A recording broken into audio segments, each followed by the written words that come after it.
Hi guys, I'm home.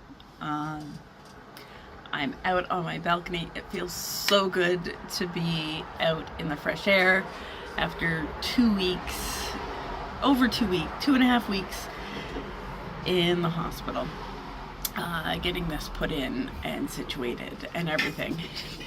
So I think I'll start back at the beginning because a lot of people have been asking what's going on, how did I get here? Um, 2024 was a very stressful year at work. Uh, Stuff with work, and then I started losing my eyesight. I got cataracts that I went from 2020 with astigmatism to 2120 in less than 6 months in both eyes. That was, I believe, due to coming off of a medication I'd been on for a couple of years to try and help with my back pain that never really worked.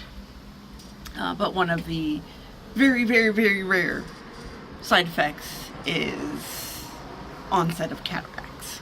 So I ended up having double cataract surgery, so both eyes, in early 2025. During that time, I was also fighting with the CAF about getting it paid for, being reimbursed for it. It is now July 2026, and I still haven't been reimbursed for the surgery and costs associated with it, which I'm still a serving member of the CAF, and it's supposed to be covered. So, a very stressful time then. About just under a week before the first cataract surgery, I ended up going into the hospital with what we found out was diverticulitis. And of course, I can't do anything normal.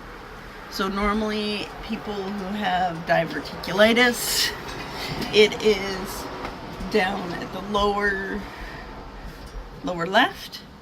I had it across the top and down the lower left. But we got that under control with antibiotics. Had the first surgery, recovered from both. After diverticulitis, a flare of diverticulitis, you generally go to a liquid diet and then slowly work up to soft foods and solids just to try and give your digestive system a little bit of a break. For those who don't know what diverticulitis is, it is an infection in your colon.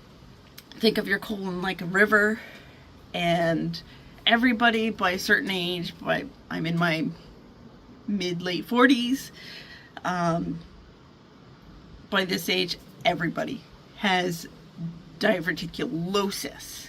So, like I said, think of your colon as a river, and it's a little pocket in one of the banks that makes a little pond, little offshoot.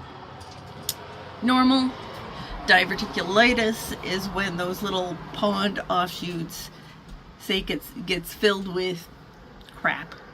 So if it was a river, say a log jams it up and debris, and then that little pond offshoot gets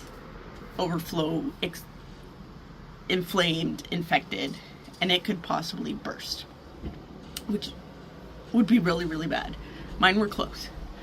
So, had the first surgery done in January. It was the last week of January, and then I was having the second eye done in February, 4 weeks later, and again, about 5 days before the second eye surgery, back to the hospital in incredible pain. Kevin had to carry me to the vehicle to go to the hospital. I couldn't even stand up. Incredible pain. And it was diverticulitis again. They almost admitted me. They almost did surgery, but they didn't have room in the hospital for admissions. So aggressive antibiotics. Plus, I was having the other eye surgery in a couple days. with aggressive antibiotics, we were able to put that at bay.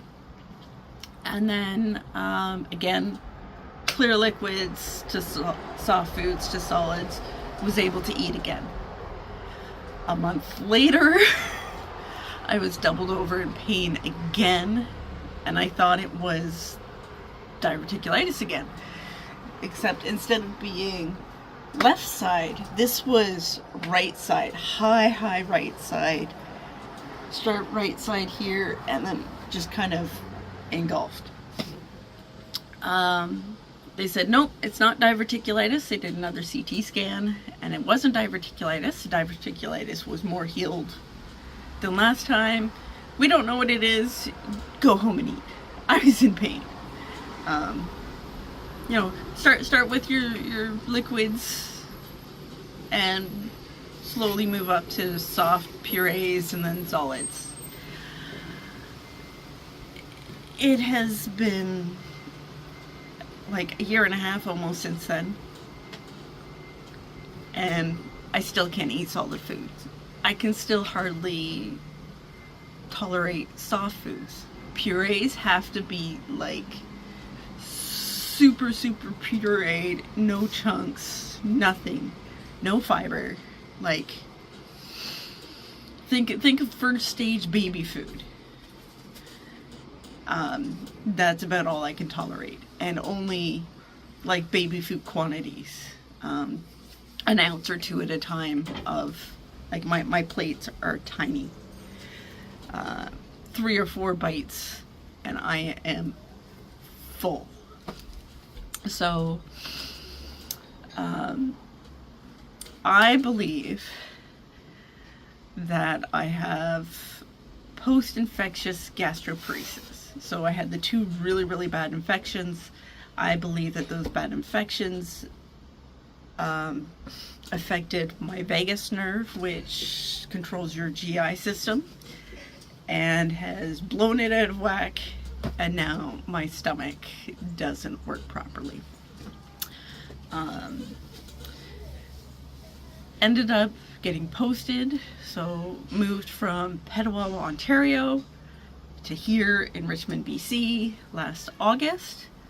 Unable to eat food, on a pure liquid diet, went across country drinking Boost and Ensure. That's all I could do. Got to my new unit, got to the new apartment, set everything up, I'm working, but I'm still on like liquids only. Go. I was still going out on exercise. I was bringing my own food, drinks, liquids, and until March of this year, like, I've been, and the whole time, trying to see doctors and get into specialists, but because of the move from one province to the other, and where I am now, there is no military hospital, there's no military base. There's like 2 military doctors in Vancouver, but it's just a little clinic, and the doctors there have never dealt with anything like this. And it's really hard to get into specialists out here, being military. I think we went through 8 GI specialist referrals before we found a GI specialist that would actually see me, due to the Medivail Blue Cross and not being part of the regular BC healthcare. So back in April, I was finally able to do a gastric emptying study, and it measures how quickly your body digests food. So you eat this radioactive eggs and toast. I had a video on it before that I put up, and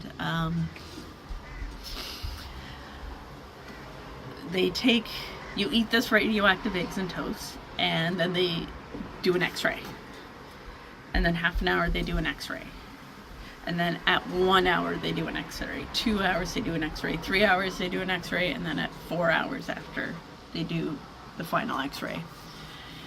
And by the time you get to 4 hours, you're supposed to have less than 10% still in your stomach. Generally, you're supposed to have nothing, but a little bit is okay. So under 10%, so 9% and lower is normal.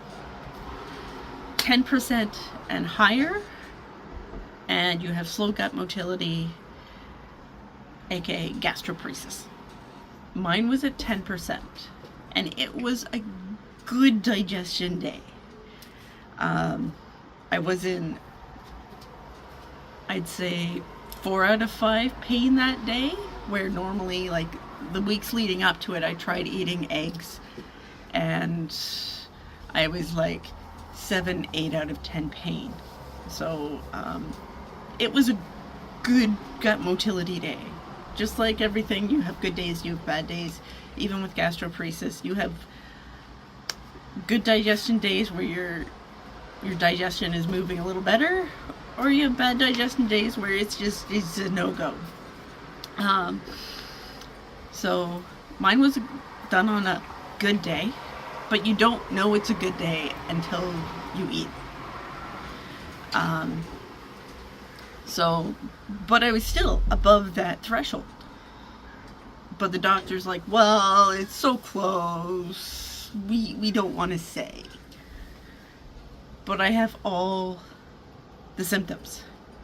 I get full after 1 or 2 bites. I want to throw up every time I eat. It doesn't want to stay in. So the top of your stomach is about here, and then it goes here. So your pylorus, the valve at the end of your stomach going into your small intestine, is kind of over here, and that's where my pain is, because the food is getting stuck there, and the valve isn't working properly. So food's trying to go through, but it's not opening, and so that's what I get pain here, and then it goes all over.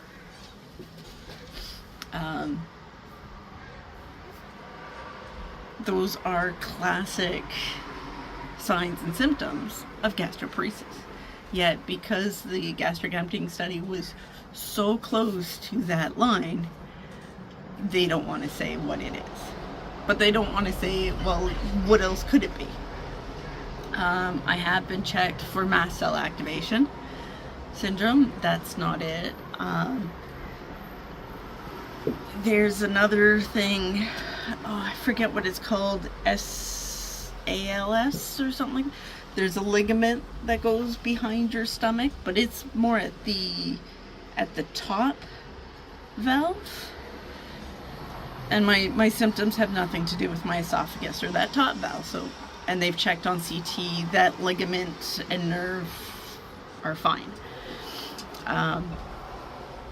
So anyways, I've been going since basically January of 2025 without being able to eat properly. And by March, it's just go, go, go. And then I slowed down. I started doing half days at work, and I just basically collapsed. My body shut down. I couldn't eat. I couldn't drink.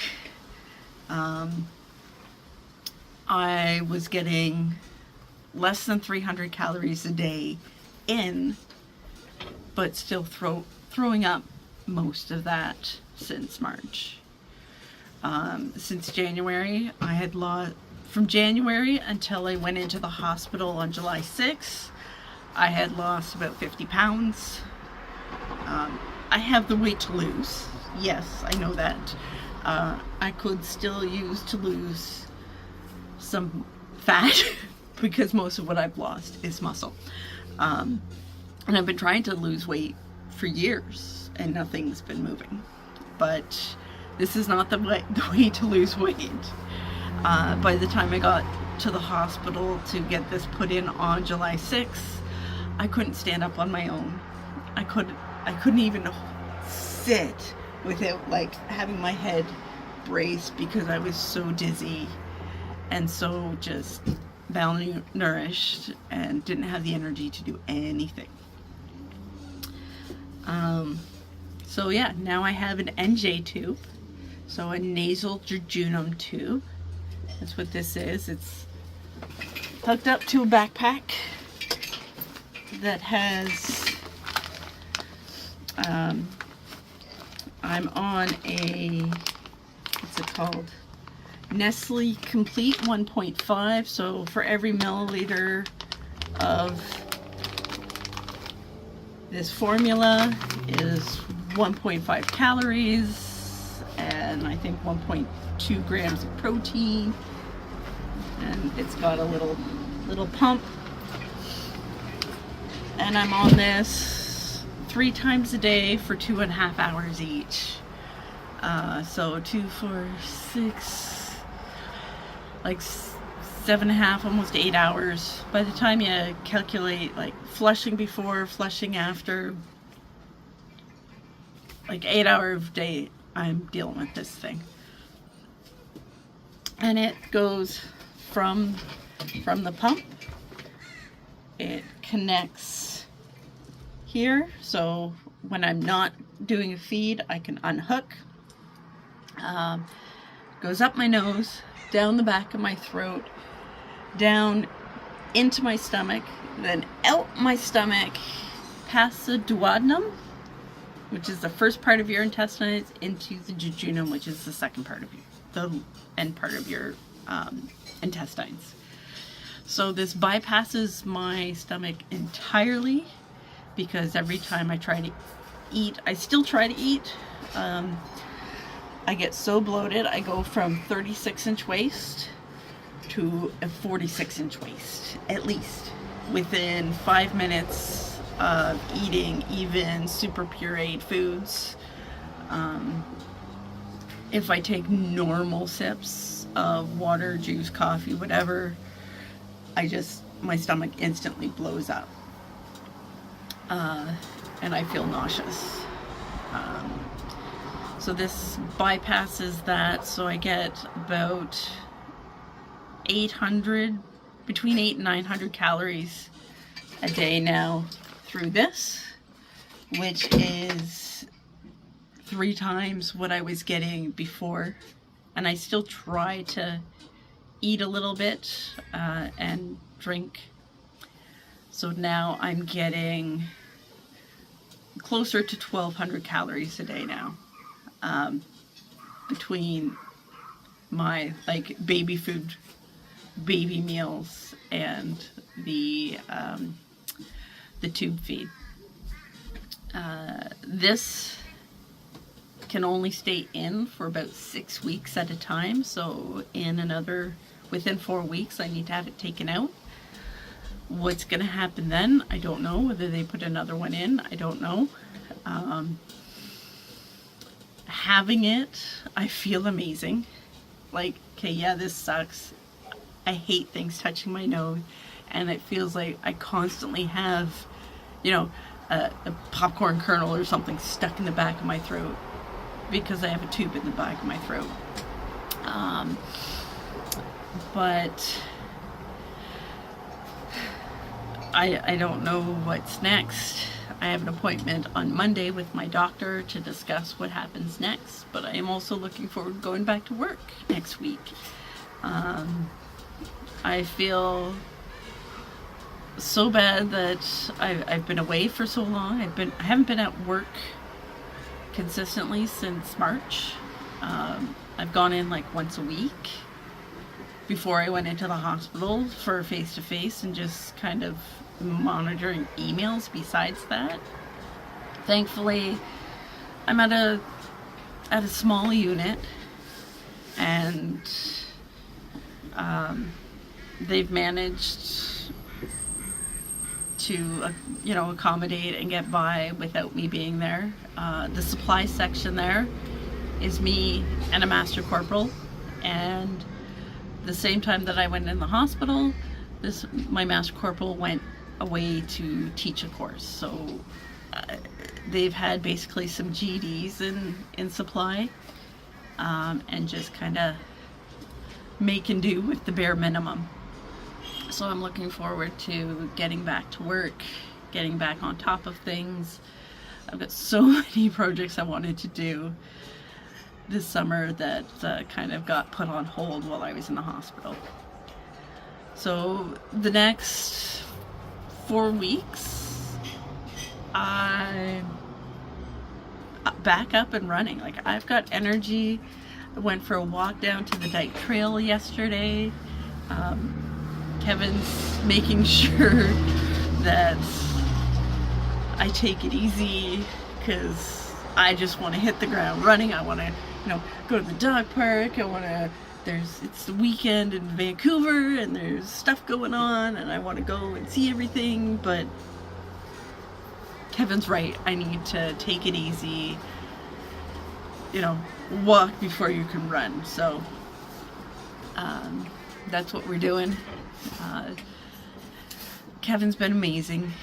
He came to visit me at the hospital every day, take me out, bought me Starbucks almost every day. And he brought Tendi to see me. Anything I asked for, whether it was new coloring books or yarn to do some crafts, or brought me clothes to change into so I didn't have to wear a hospital gown, and he would take the other clothes and do my laundry, and Kevin has been amazing, as he always is. So what's next? I don't really know. I'm trying hard to just take it one day at a time, and this nasal feeding tube is a band-aid. It's a big band-aid. I'm not cured. I'm not better. Once it comes out, I'm back to where I was before, with still eating less than a baby. A little scared about what's going to happen next once they take it out, because before I got to the point where I couldn't even stand, they always said, "Oh, you're fine. You're over 100 pounds, so you're good, right? You look fine. You could be overweight and malnourished." And that's what I was. And I'm afraid to go back there. But things are good. Like I said, I've got 4 weeks with this where I know I'm going to have nutrients, like good, dense nutrients. I was able to move from the initial formula they had me on. The first ingredients were water, corn syrup, canola oil, and modified milk ingredients. And then artificial vitamins and minerals and such. This new formula I'm on, like I said, it's called Nestle Complete 1.5, is, let me see the ingredients.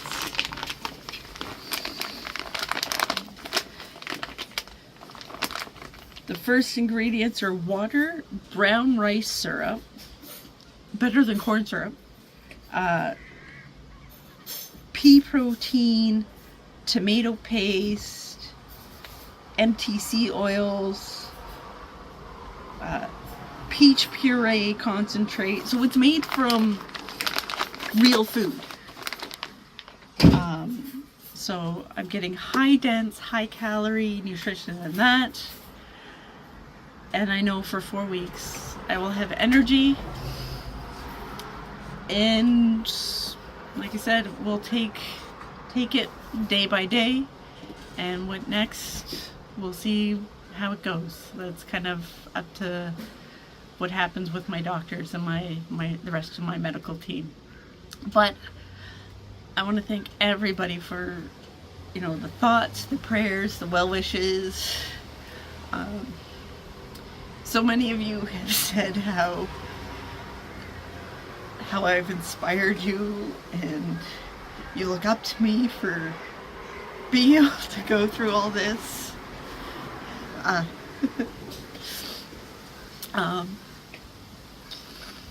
And still, you know, try to be positive with a smile on my face. It's been hard. But knowing that I have all of you behind me has really helped me push through and stay positive. I can't cry. It's gonna take my tape off.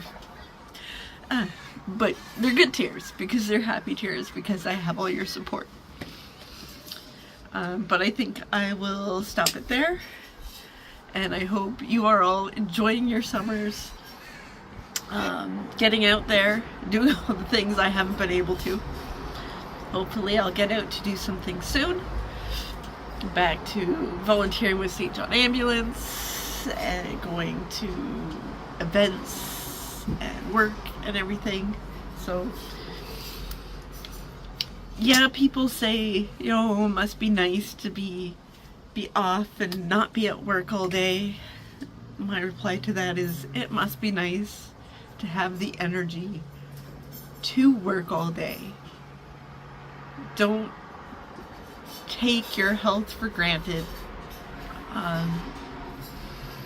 Even though it might be hard, everybody is so overworked and overwhelmed, home and kids and everything.